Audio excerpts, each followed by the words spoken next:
Now the problem with these big ones like this is getting a hold to them because they're so slick. You don't really have a good place to grip them. This one's a little wet from that rain yesterday. We'll see if I can budge it.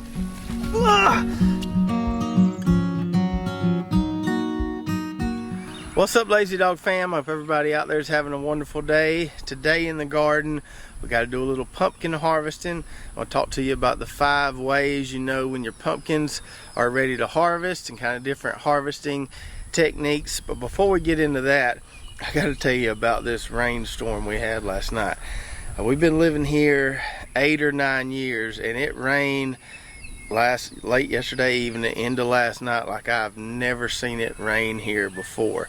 I don't know how much rain we got. My rain gauge overflowed.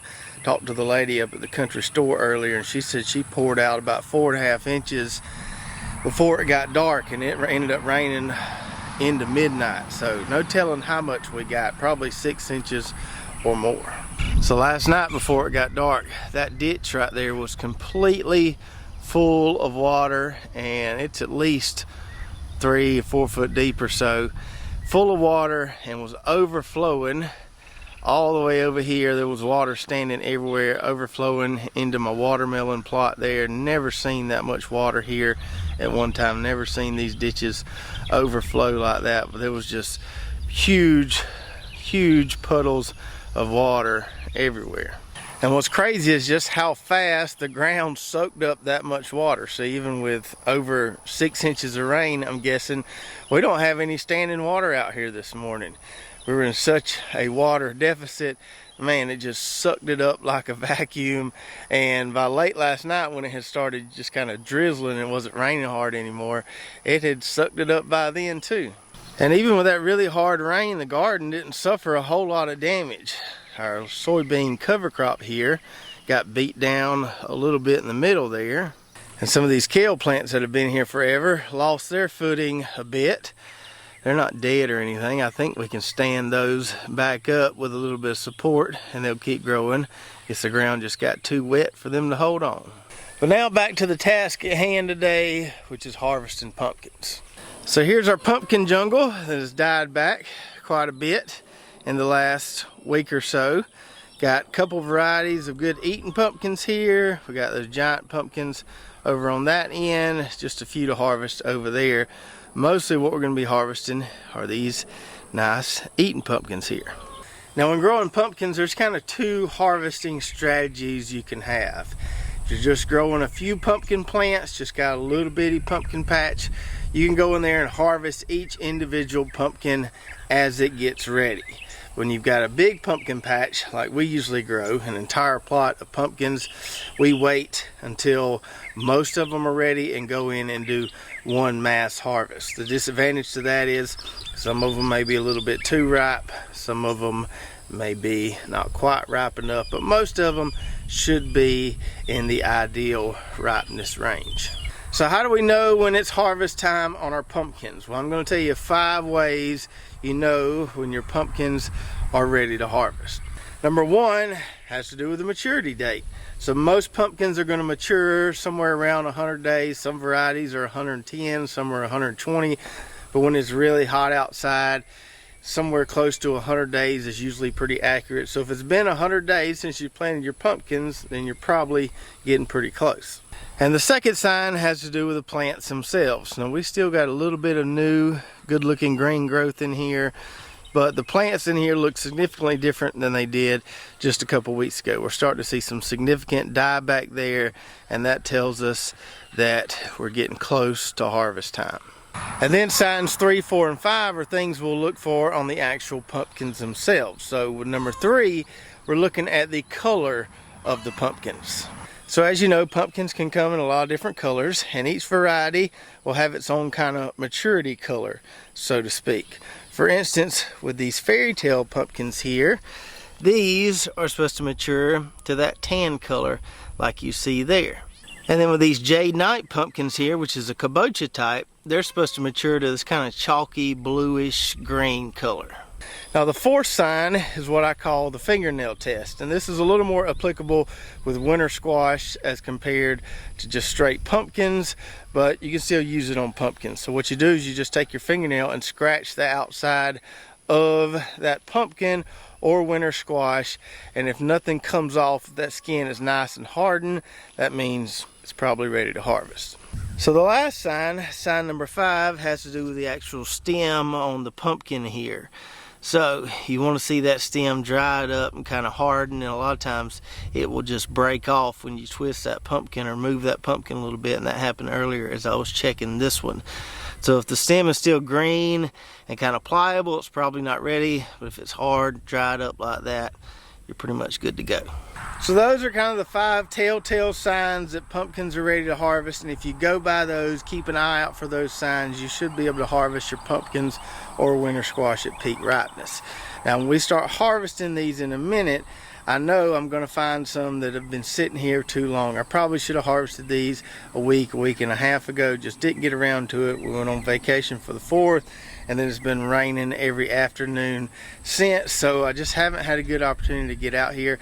I'm going to have some that are too far gone and may have a soft spot or two on them. That's just kind of a consequence of doing a mass harvest like this. That'll be okay. We can feed those to the chickens. So not every pumpkin in here is going to be viable. I already know that, but hopefully we get a high percentage of viable ones that we put underneath the barn, and that will be a good long-term food source for us. And just as a side note, these white moths are going crazy this morning. I hadn't been seeing a lot of these guys around here, but after that rain last night, they are just on a rampage this morning. That means our pest pressure is probably going to escalate a little bit, so something I'm going to have to keep an eye out for. Now I mentioned to you that some of these pumpkins may be too far gone, too ripe, may have some soft spots on them, and I think we're going to see a lot of that right here in this part of the plot where we do have some significant vegetation dieback, and a lot of these pumpkins have been exposed to the sun for too long.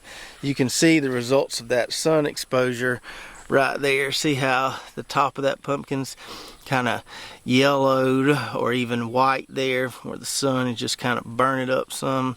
That usually means that that area there is going to get pretty soft pretty quick, and that pumpkin's not going to store for very long. Here's another example right here. This one here has already split. The sun just worked on that one too hard. So in hindsight, probably should have got in here where this vegetation was dying back, and I harvested some of these a little earlier. I think those over there that are still covered pretty well by all those leaves are going to be fine. Some of these up front here look pretty rough. So here's my plan if it don't rain again. Some dark looking clouds back that way. So I've got 2 pumpkin harvesting setups here. We got the buggy. We're going to put the good pumpkins in there. Everything that kind of looks good and feels good is going to go in the back of there. Anything that looks like it's already rotten or will rot soon is going to go in the wheelbarrow there. And just to let you know how much rain we got yesterday, this wheelbarrow was sitting out by my compost piles and it didn't have any water in it. Yesterday it was completely full of water just a minute ago. So I got my pruners, which we may need for some of these that won't just break off. And I'm going to start out with the Fairytale Pumpkins. We'll get all those out of here, then we'll work on the Jade Knights.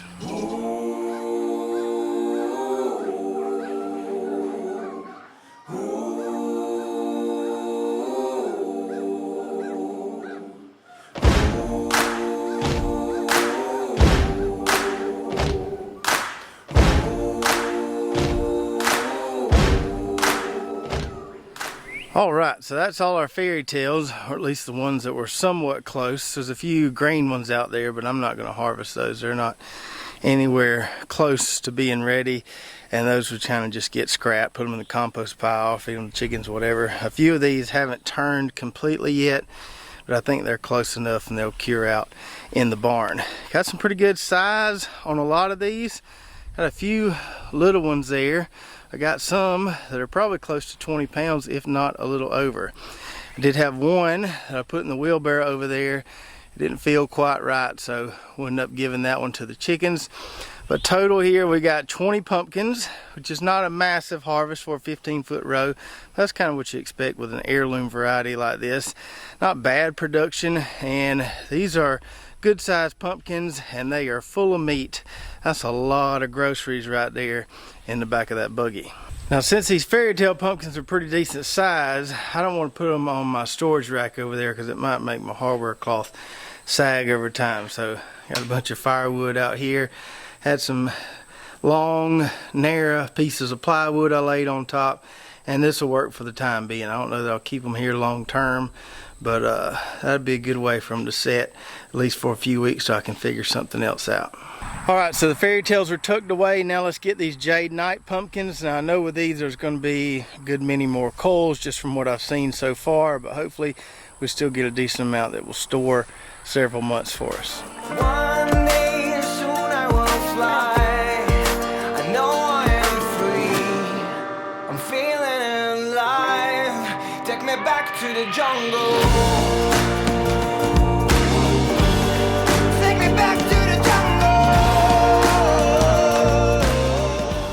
All right, folks.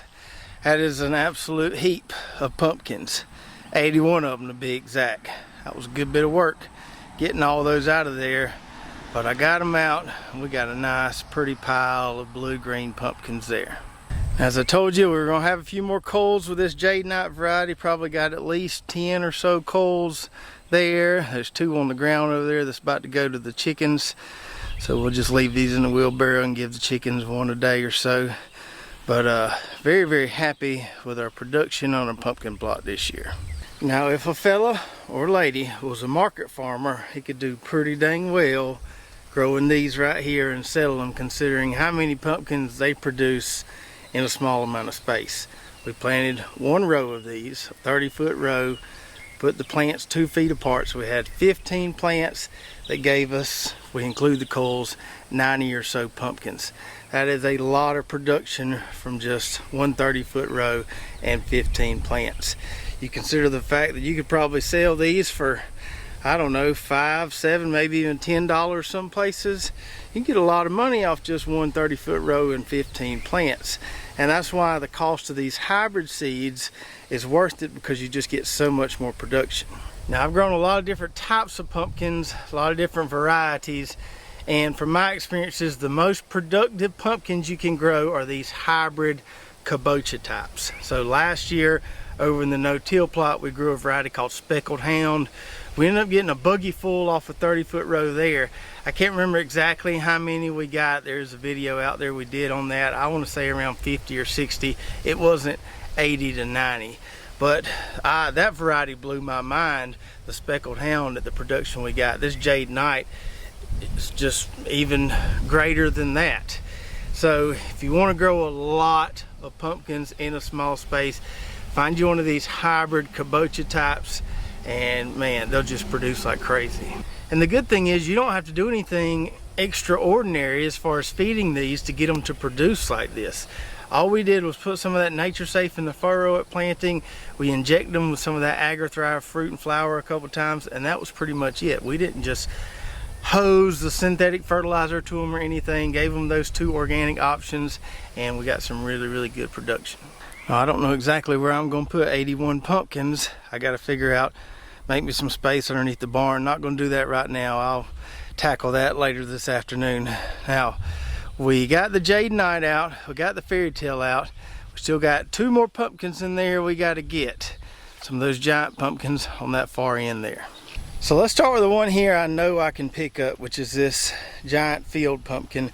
It's not really giant, but it's a decent sized little pumpkin. And I learned a good lesson about why it's important to keep them off the ground like this. The other 2 that weren't as big as this one that I didn't build a platform for. You can see what happened to that one over there. Rain got after it and it's just squished. But this one here looks pretty good. So let's get it out of here, and we'll take a guess at how much it weighs. You know what? Actually, I think it'd be better to let you guys guess how much this weighs. I'm not gonna weigh it on this video. I'm gonna have to take it to town to the farmer's market. It's pretty heavy though. So if you can guess in the comments below to the pound exactly how much this giant field pumpkin weighs here, I'll send you a free Lazy Dog hat. First person to get it right is the winner. Only one winner for this pumpkin here. Whew, I gotta get this thing somewhere. And then we have our lone Atlantic giant pumpkin that made it. Now, this one's a good bit bigger than that one I just picked up. And I don't think I can pick this one up. I have tried to pick it up. I haven't been successful yet, but we may give it one more try.